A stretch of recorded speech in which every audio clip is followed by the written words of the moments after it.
Hey beautiful minds.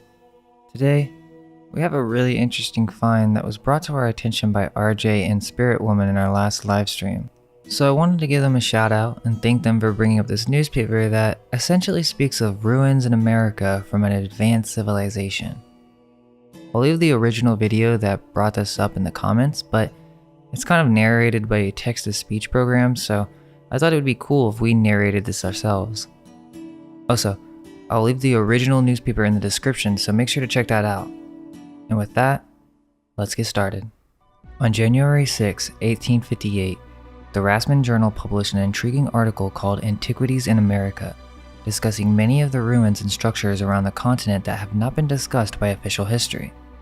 It reads, "Throughout the entire length and breadth of the country washed, as it is by the waters of two mighty oceans, and abounding in natural resources enormous beyond what is impossible to conceive, we find much to admire in the aspect and beauty of nature, and whether we travel from the distant shores of Maine and New Brunswick to the golden sands of California and the shores of the great Pacific, or from the bright crystal lakes of Minnesota to the orange groves of Florida, we behold throughout the immense extent the features of nature, grand and beautiful in every form and aspect.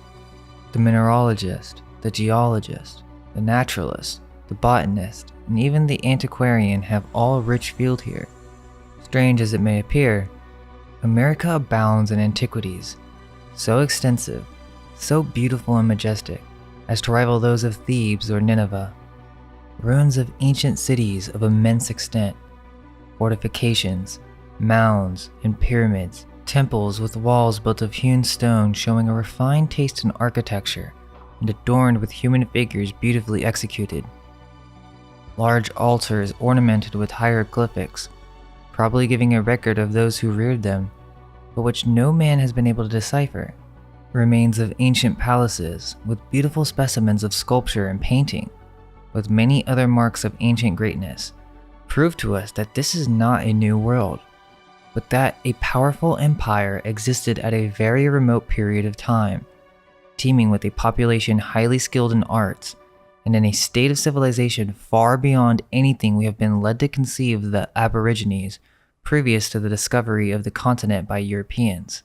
Now, keep in mind that this article was most likely written by peoples who had already been indoctrinated with the history given by the New Church of Rome. They are still following a traditional Scaligerian timeline, yet they are curious as why many of these remains in America have not been discussed or explained. We continue. The antiquities of America extend from the eastern shores of Maine and Massachusetts to the Pacific, and from the Great Lakes and British Dominions to Peru and La Plata in South America. In fact, throughout the extent of both continents, immense forests grow over the ruins of large cities, and the gigantic size of the trees, with indications that other generations of trees sprung up and grew before them, proves that the ruins were in existence before the Christian era. In every portion of the United States, interesting ruins have been discovered. In the state of New York, have been found sculptured figures of 100 animals of different species, executed in a style far superior to anything exhibited by any of the existing tribes of Indians.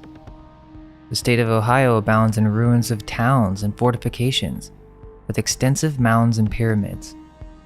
At Marietta and in Missouri, beautiful pottery, silver and copper ornaments, and pearls of great beautiful and luster have been dug from the earth. Quick note, this reminds me of the story of Joseph Smith and the founding of the Golden Tablets. The Mormons knew this information that there were advanced peoples in the Americas. Perhaps it's one of the many secrets that have been removed from common knowledge. Back to the article. In the caves of Tennessee and Kentucky, mummies have been found in a high state of preservation, clothed with cloths and skins of various texture, and laid with feathers.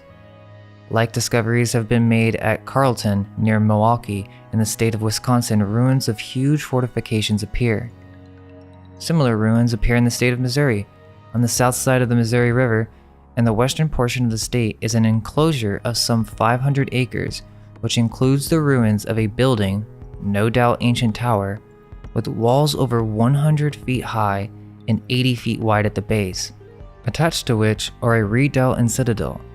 with work much resembling the structure of a tower in Europe. But it is in the south of Mexico that magnificent and beautiful ruins present themselves in abundance. Ruins of majestic cities and magnificent temples and altars with beautiful works of sculpture, tastefully wrought, palaces adorned with paintings, colors chiefly sky blue and light green, which shows by their richness and elegance to be the work of highly cultivated people.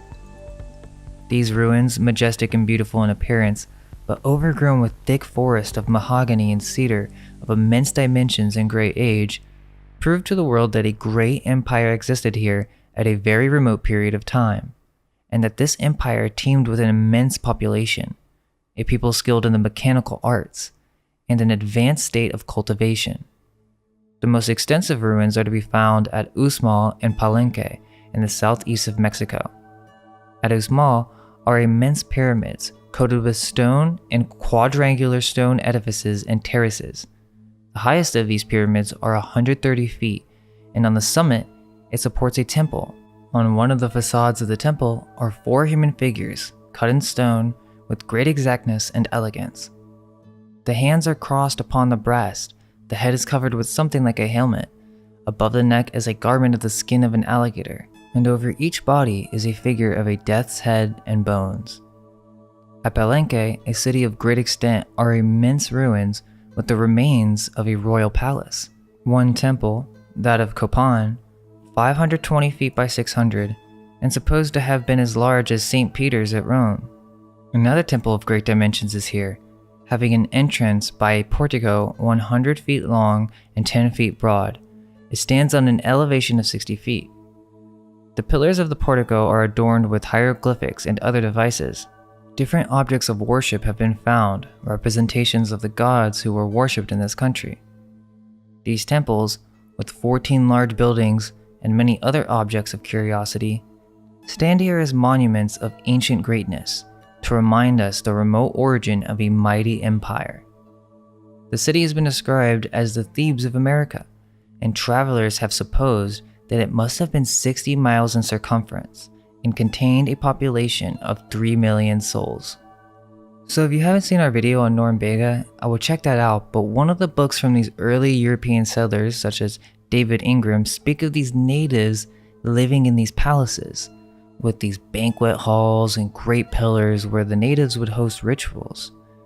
And that kind of gets into whether or not these natives are some type of cover-up for the advanced civilization who lived here and the attempt to depict them as savages, or possibly a great cataclysm occurring sending these inhabitants into a state of cannibalism and barbarism.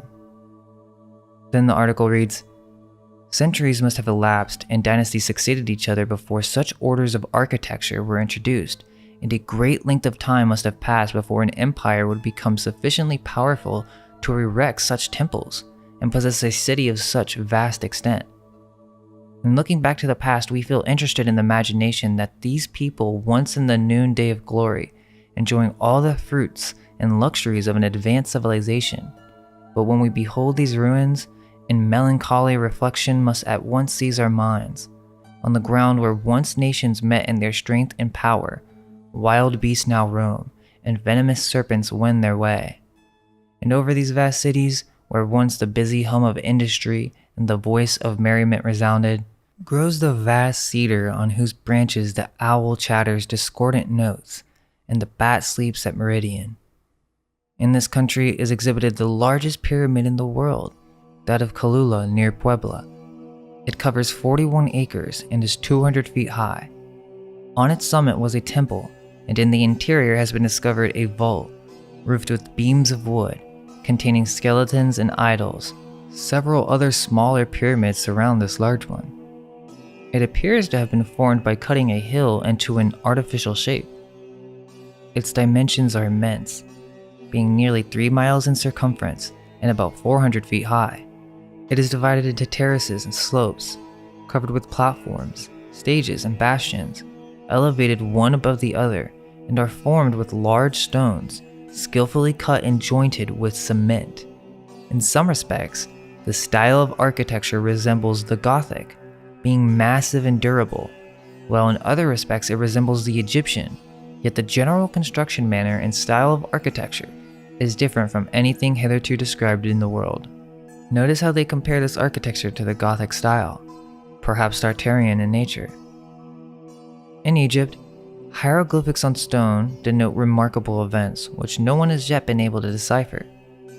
A dark shade rests on the antiquities of America, and a few rays of light enliven the gloom. We have ancient history to inform us of the events of Egypt, how the empire was founded, and how it prospered and how it fell. We have the same record for Babylon, Nineveh, Greece, Rome, and Carthage, but not the least information have we relative to those who erected these cities. What people and hence they came, not a ray of light to dispel the dark gloom which seems to rest on the earliest history of America. Well, that's because the priests and historians of the Jesuit Catholic Church removed this information and claimed most of it as being their origin. Back to the article. Architecture, sculpture, painting, and all the arts that adorn civilized life have flourished in this country at a period far remote. There is evidence sufficient to prove that these cities were in ruins at least 16 or 1800 years ago. In Palenque are the remains of an altar over which grows an immense cedar, whose powerful roots enshrine it. The whole city is overgrown with mahogany and cedar trees of enormous size. The concentric circles of some of these trees, the well-known cycles for a year, have been counted, which showed they were more than 800 years old, and there were indications of another generation of trees having sprung up before them. I'm not so sure about that method, but it is interesting. Perhaps many of these structures are from an antediluvian age and possibly older than this, but still interesting that they are completely overgrown by such massive ancient trees. We continue. How few reflect on the fact that America is an old dominion, the seat of an ancient, mighty empire. These facts are opening themselves every day to the eyes of the astonished world, and it is to be hoped that the spirit of inquiry, which seems at present to animate all classes of learned men, may throw light on the early history of this remarkable region. And that's about it, but I found it interesting that they ended this article with this. The following is on a tombstone in Ireland.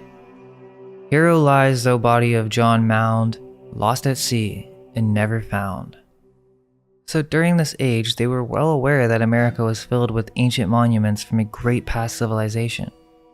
Perhaps they had already been brainwashed to believe the many mainstream histories that we've been fed, but it wasn't completely covered up at this time yet.